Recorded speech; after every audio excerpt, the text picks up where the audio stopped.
ان الذین، بے شک وہ لوگ، یؤذون اللہ، جو ایذا دیتے ہیں اللہ کو. یؤذون اللہ سے مراد اللہ کو ناراض کرنا، اس کو غصہ دلانا.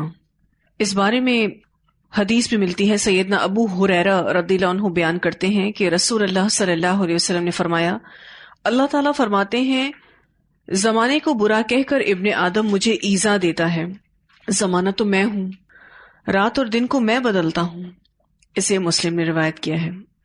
اسی طرح سے شرک کرنے سے بھی اللہ تعالیٰ ناراض ہوتا ہے. کوئی یہ کہے کہ اللہ نے اولاد بنا لی، اس سے بھی اللہ ناراض ہوتا ہے. سیدنا ابو موسیٰ رضی اللہ تعالیٰ عنہ بیان کرتے ہیں کہ رسول اللہ صلی اللہ علیہ وسلم نے فرمایا کہ بری بات سن کر صبر کرنے والا اللہ سے زیادہ کوئی نہیں. لوگ کہتے ہیں کہ اس کی اولاد ہے، اس کے باوجود وہ ان کو عافیت دیتا ہے اور رزق دیتا ہے. اسے بخاری نے روایت کیا ہے. یؤذون اللہ میں یہ سب باتیں آتی ہیں: بدعت، کفر، نافرمانی، شرک، اللہ کے لیے اولاد مقرر کرنا، اللہ کے ایسے نام لگانا جو اس کے شایان شان نہ ہو. پھر اللہ تعالیٰ فرماتے ہیں وہ رسولہ، اور اس کے رسول کو. بے شک وہ لوگ جو ایذا دیتے ہیں اللہ کو اور اس کے رسول کو. رسول اللہ صلی اللہ علیہ وسلم کو ستانا جیسے کہ مشرکین ستایا کرتے تھے. آپ کو جادوگر کہتے، آپ کو شاعر کہتے، آپ صلی اللہ علیہ وسلم کی ذات پر نکتہ چینی کرتے، اعتراضات کرتے، آپ صلی اللہ علیہ وسلم کی شادیوں پر بات کرتے، آپ کی ازواج کو باتیں سناتے. سنتوں پر عمل نہ کرنا بھی اس میں شامل ہے، سنتوں پر بات کرنا بھی اس میں شامل ہے. جیسے بہت سارے لوگ سنتوں کا مذاق اڑاتے ہیں تو وہ بھی اس میں شامل ہے. نبی اکرم صلی اللہ علیہ وسلم کو روحانی اور جسمانی دونوں قسم کی تکلیفیں پہنچائی گئیں، اور قرآن پاک میں بھی اس کا ذکر ہے اور احادیث میں بھی اس کا ذکر ملتا ہے. تو یہاں پر اللہ تعالیٰ فرماتے ہیں کہ جو بھی یہ بہت بڑا گناہ کر رہا ہے، اللہ اور اس کے رسول کو ایذا دے رہا ہے، لعنہم اللہ فی الدنیا، لعنت کی ان پر اللہ نے دنیا میں ان پر لعنت ہوگی، والآخرتی، اور آخرت میں بھی، دنیا اور آخرت دونوں میں ان پر اللہ کی رحمت سے دوری ہو جائے گی. وَأَعِدَّ لَهُمْ، اور تیار کیا ان کے لیے، عذاباً، عذاب، مہیناً، رسوا کرنے والا، ایسا عذاب جو ان کو رسوا کر دے گا. عذاباً مہینا، چونکہ جرم اور سزا میں مماثلت ہوتی ہے. جیسا انہوں نے جرم کیا، اللہ اور اس کے رسول کی بات نہ مان کر ایک طرح سے دین کو بدنام کیا، تو اللہ تعالیٰ بھی پھر ان کو دنیا اور آخرت کی لعنت سے نوازے گا. وَأَعِدَّ لَهُمْ عَذَابًا مُهِينًا، ان کو بھی رسوا کرنے والا عذاب دیا جائے گا. والذین، اور وہ لوگ، یؤذون المؤمنین، جو ایذا دیتے ہیں مومن مردوں کو، والمؤمنات، اور مومن عورتوں کو. یہ جو المؤمنین والمؤمنات آیا نا، لگا ہوا ہے جو ساتھ میں، خاص کیا جا رہا ہے ان کو. یہ وہ لوگ ہیں جن کی پہچان دین ہے، اس لیے ان کو کہا گیا المؤمنین والمؤمنات. اس ایمان کی شناخت کی وجہ سے ہی ان کو ستایا جا رہا تھا. یہ مسلمان ہو گئے تھے، یہ مومن ہو گئے تھے، اسی لیے ان کو ستایا جا رہا تھا.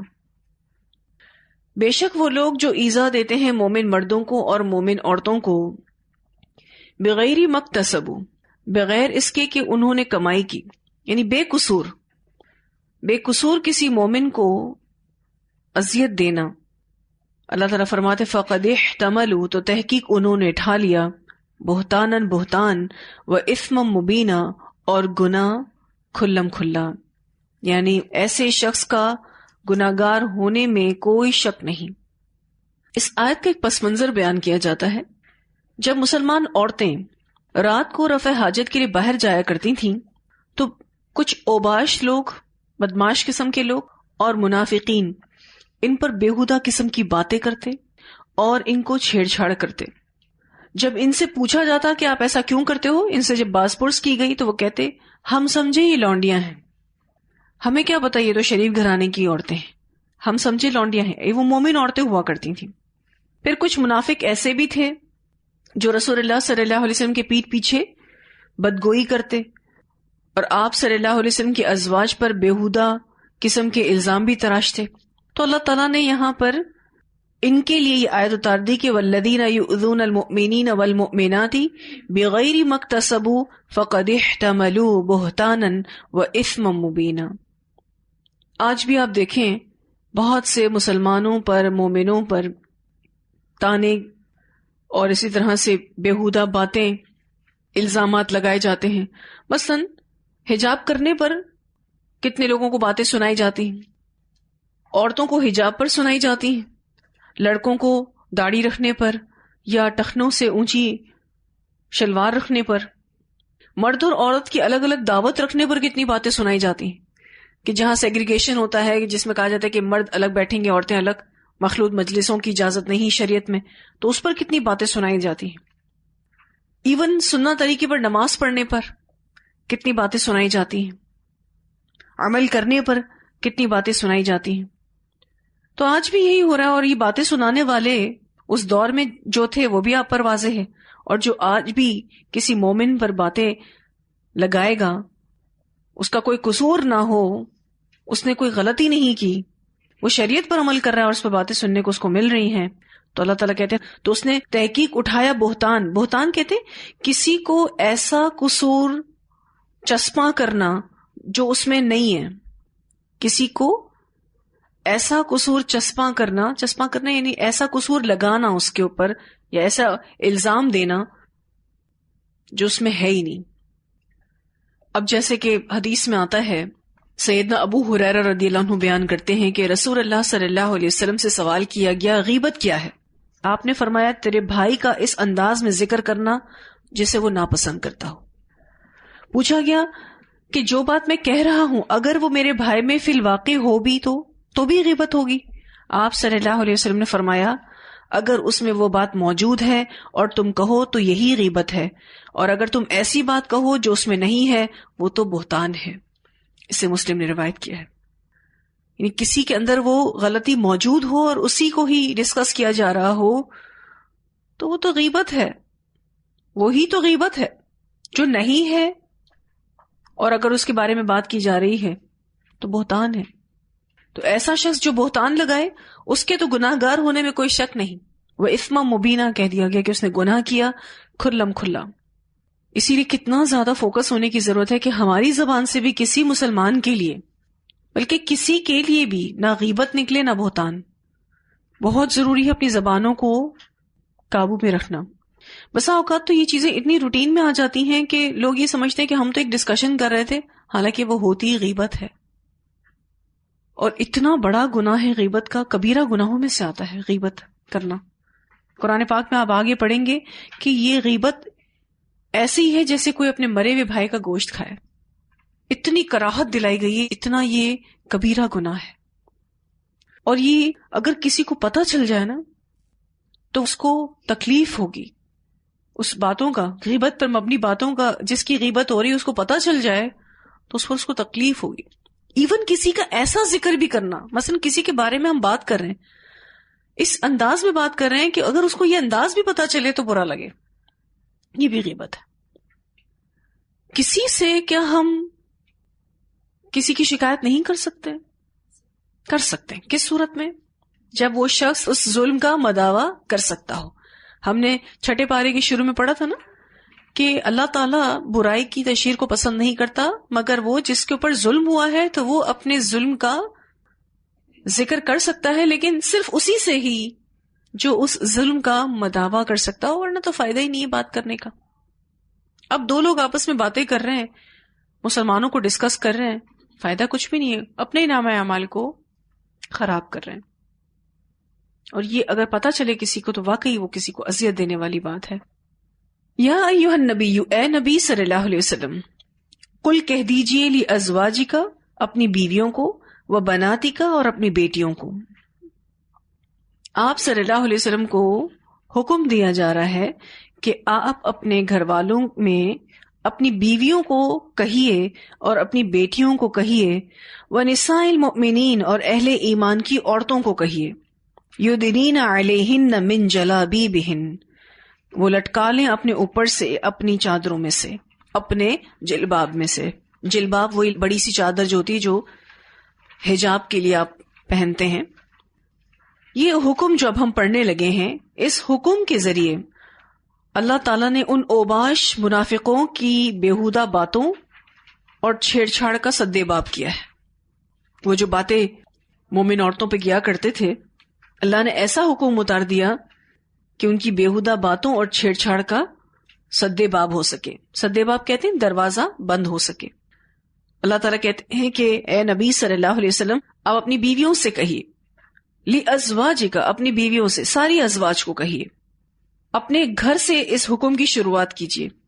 وَبَنَاتِكَ، اور اپنی بیٹیوں کو بھی کہیے۔ اس وقت آپ کی 4 بیٹیاں تھیں، حضرت فاطمہ، ام کلثوم، زینب، رقیہ رضی اللہ عنہن، یہ ساری بیٹیاں وہاں موجود تھیں اس وقت۔ اچھا، بیٹیوں کی بیٹیاں بھی اس میں شامل ہیں، آپ کی نواسیاں بھی اس میں شامل ہیں، کیونکہ بیٹیوں کی بیٹیاں بھی اپنی ہی بیٹیاں ہوتی ہیں۔ اگر ہم اس ترتیب کو دیکھیں تو بیٹیوں سے پہلے کون آ رہی ہیں؟ بیویاں، لِأَزْوَاجِكَ وَبَنَاتِكَ، اور آپ کا گھرانہ سب کے لیے رول ماڈل ہے۔ گھر میں بھی کسی بھی حکم میں اگر ترتیب کو ملوز خاطر رکھنا ہے تو پہلے بیویاں، پھر بیٹیاں۔ حسن سلوک کا معاملہ بھی ہے تو پہلے بیویاں پھر بیٹیاں۔ قُلْ لِأَزْوَاجِكَ وَبَنَاتِكَ، کہہ دیجئے اپنی بیویوں کو اور اپنی بیٹیوں کو، وَنِسَاءِ الْمُؤْمِنِينَ، اور اہل ایمان کی عورتوں کو، ساری جتنی بھی مومنہ عورتیں ہیں ان سب کو بھی کہہ دیجئے یدنین، وہ لٹکا لیں، علیہن، اپنے اوپر سے۔ یدنینا کے بعد دیکھیں علا کا صلہ آ رہا ہے، اس کا مطلب ہوتا ہے اوپر سے لٹکا لینا۔ من جلابیبہن، اپنی چادروں میں سے۔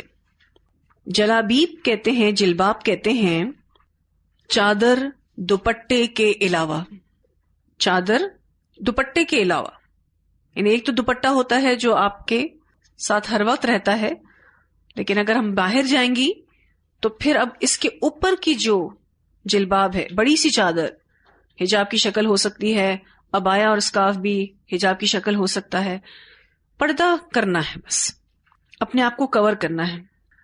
عورت گھر کے لباس میں باہر نہیں نکل سکتی، اس لیے کیونکہ گھر کا ماحول اور باہر کا ماحول فرق ہے۔ گھر کے ماحول میں ہم سیکیور ہوتے ہیں، ہمارے محرم رشتہ دار ہوتے ہیں، ہمارے گھر والے ہی ہوتے ہیں، لیکن باہر نکلنے میں فرق ہے، باہر کا ماحول ایسا نہیں ہوتا، اور ہر اٹھنے والی نظر کو آپ صحیح نہیں کہہ سکتے۔ زیادہ تر اٹھنے والی نگاہیں جو عورتوں پر ہوتی ہیں وہ صحیح نہیں ہوتی، زیادہ تر، میں ہر نگاہ کا نہیں کہوں گی، لیکن زیادہ تر نگاہیں ایسی ہوتی ہیں جو عورت کو اچھی نظر سے نہیں دیکھتے۔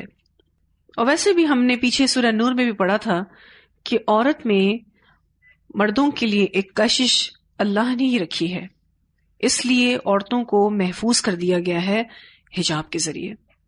زمانہ جاہلیت میں عورتیں بن ٹھن کر نکلتی تھیں، زیب و زینت کے ساتھ باہر نکلتی تھیں، اور اس کے ساتھ ساتھ باندیاں بھی، جو باندیاں لونڈیاں ہوتی تھیں وہ بھی۔ تو اللہ تعالیٰ نے زمانہ جاہلیت کی عورتوں اور باندیوں سے مومنہ عورتوں کو ممتاز کر دیا، یہ الگ سے نظر آئیں۔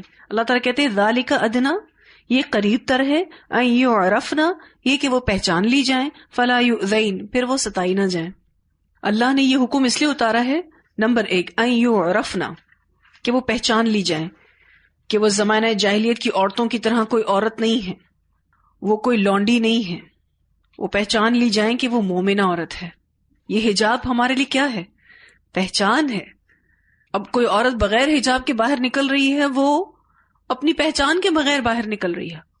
اور دوسرا فائدہ فلا یؤذین، پھر وہ ستائی نہیں جائیں گی۔ اگر وہ واقعی شرعی حجاب پہ باہر نکل رہی عورت، اس کو ستایا نہیں جائے گا، اللہ کی خاص حفاظت اس کو نصیب ہوگی۔ اسی لیے جو عورتیں ہیں یہ حجاب ان پر فرض ہے، لازم ہے، اور جو بالغ بچیاں ہیں ان پر بھی حجاب فرض ہے، لازم ہے۔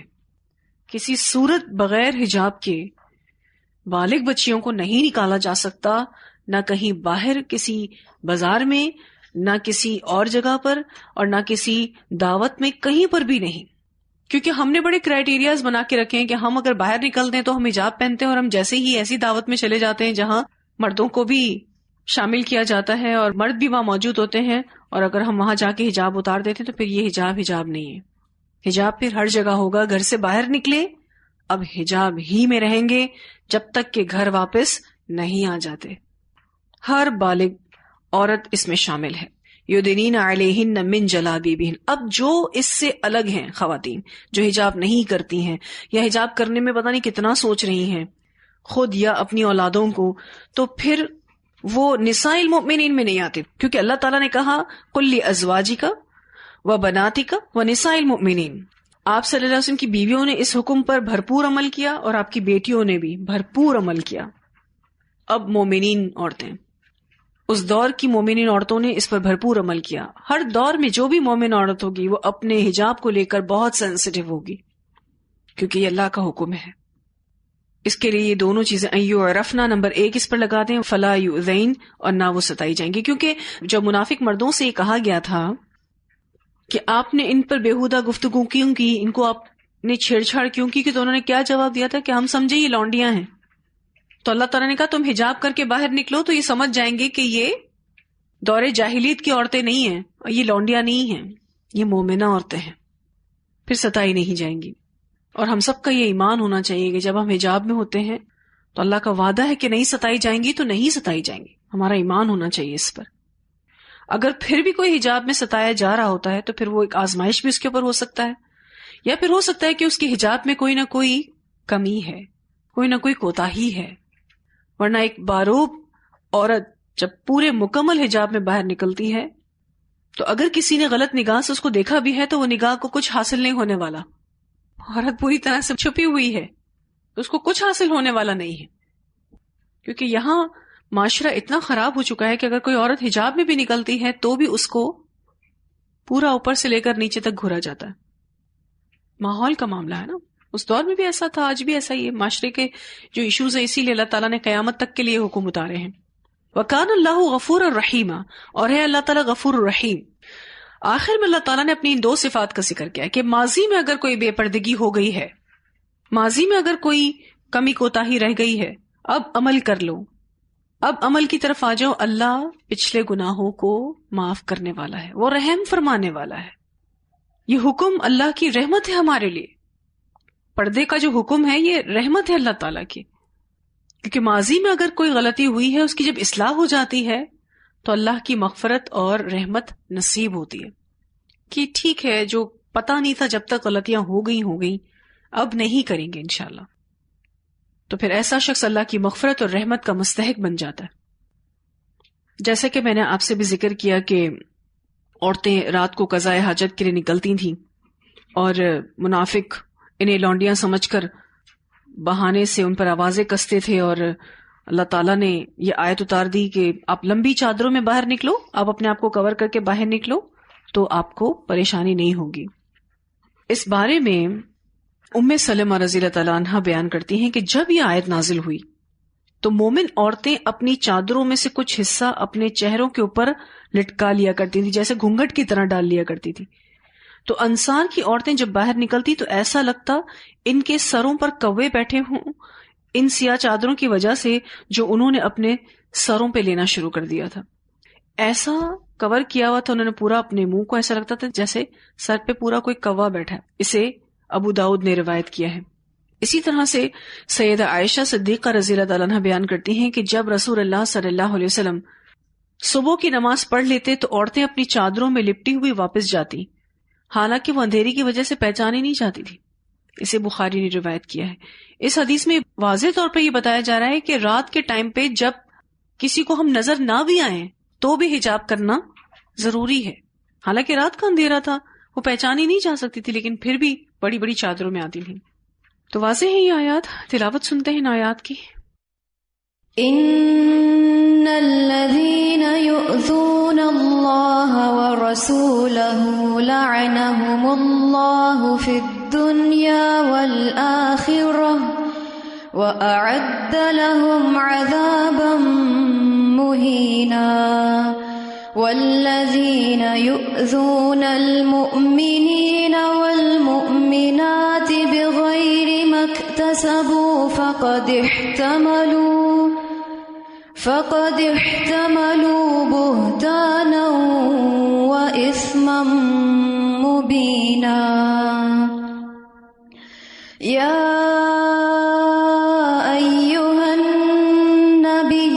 قل لأزواجك وبناتك ونساء المؤمنين يدنين عليهن من جلابيبهن ذلك أدنى أن يعرفن فلا يؤذين وكان الله غفورا رحيما۔ تو یہ لیسن ہمارا یہاں مکمل ہوتا ہے۔ وآخر دعوانا الحمد للہ رب العالمین۔ سبحانک اللہم وبحمدک، نشہد ان لا الہ الا انت، نستغفرک ونتوب الیک۔